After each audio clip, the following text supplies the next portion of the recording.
नमस्कार किसान भाइयों, मैं डॉक्टर चंद्रजीत, आपका अपना डॉक्टर चंद्रजीत यूट्यूब चैनल में स्वागत है। किसान भाइयों, आज हम बताएंगे कि अपना जो पशु है, चाहे वह गाय है या भैंस है, उसको कहीं पर भी शरीर में अगर घाव हो जाती है और उस घाव में बहुत से दवा दे करके हम थक जाते हैं, लेकिन वह घाव नहीं छूट पाती है। अंत में उसको हमको चीरा लगाना पड़ता है, जिसे ऑपरेशन करते हैं, ऑपरेशन करना पड़ता है।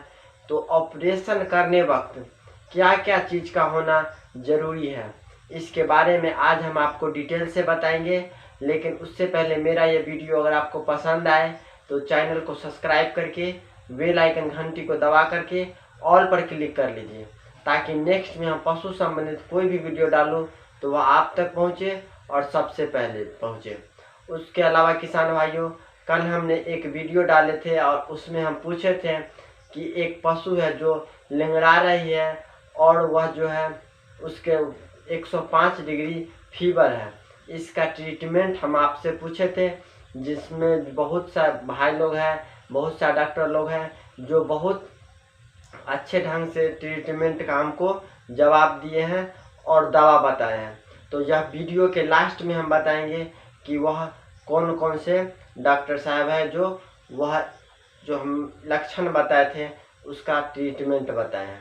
तो चलिए किसान भाइयों, चलते हैं और बताते हैं कि पशु का घाव का चीरा लगाने से पहले ऑपरेशन करने वक्त क्या क्या चीज़ का होना ज़रूरी है।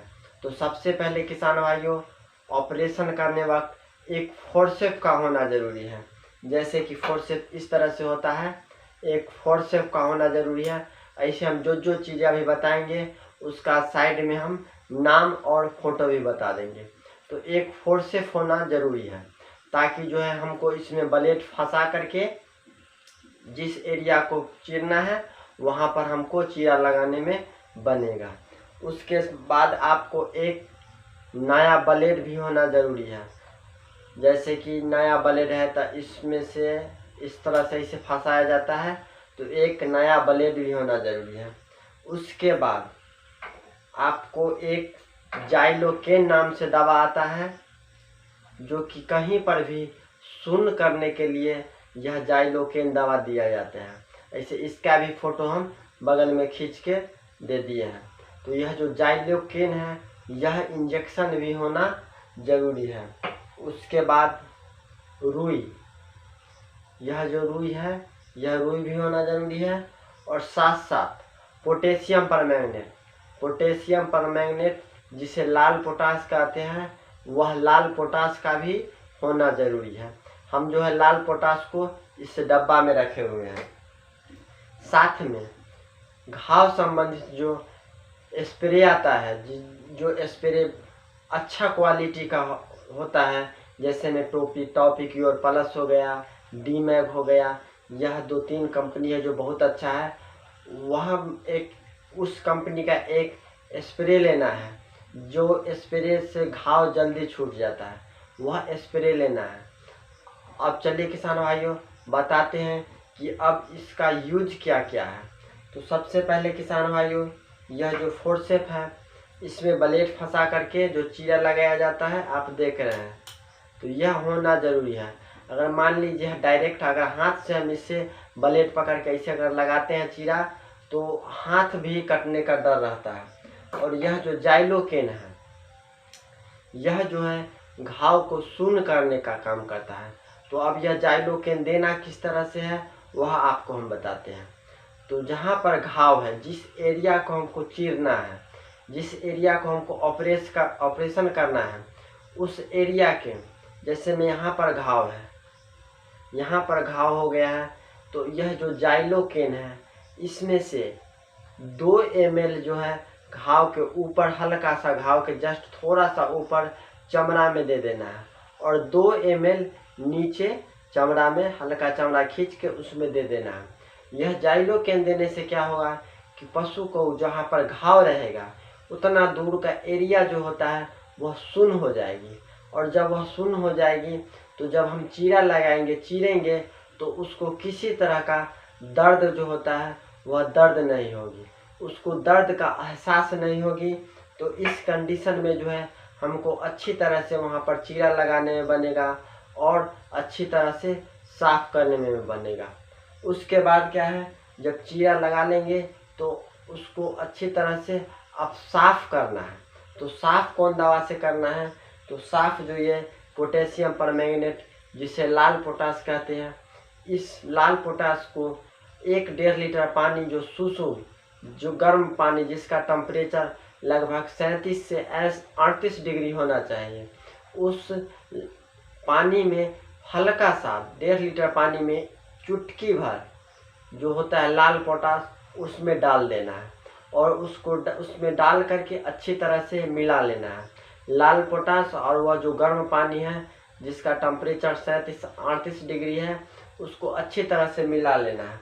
उसके बाद एक सिरिंज हम लाना यहाँ पर भूल गए।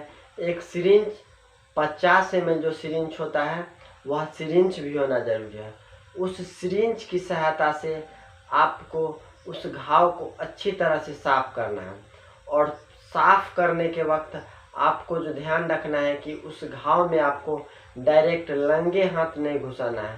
कहने का मतलब यह है कि हाथ में बिना कुछ पहने हुए उस घाव में आपको अंगुली नहीं देना है, इसीलिए कि हो सकता है कि हाथ का जो इन्फेक्शन है उस घाव तक पहुंच जाए या फिर उस घाव का इन्फेक्शन आपके हाथ में हो जाए।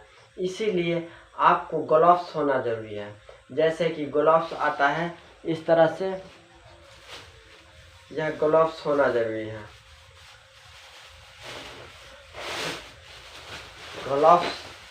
ग्लव्स को पहन करके आप अच्छी तरह से उसको घाव में जहाँ चीरा लगाए अंगुली घुसा करके देख लीजिए कहीं कुछ उसमें गाढ़ा हुआ तो नहीं है।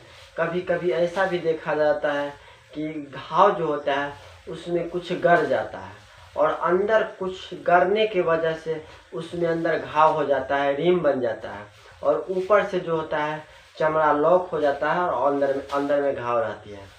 तो चीरा लगाने के बाद आपको अंदर में उंगली घुसा करके देख लेना है कि कुछ गाढ़ा हुआ तो नहीं है। उसके बाद आपको क्या करना है वह बताते हैं।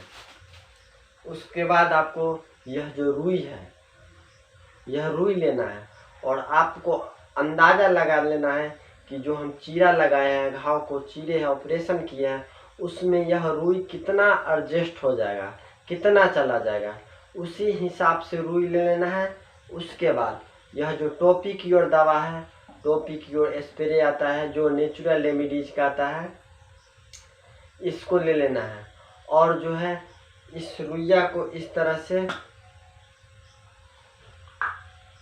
इसको इस तरह से भिगा लेना है। भिगाने के बाद जब रुइया अच्छी तरह से दवा से भीग जाए तो उस घाव में जहाँ पर घाव है उसमें अंदर डाल देना है।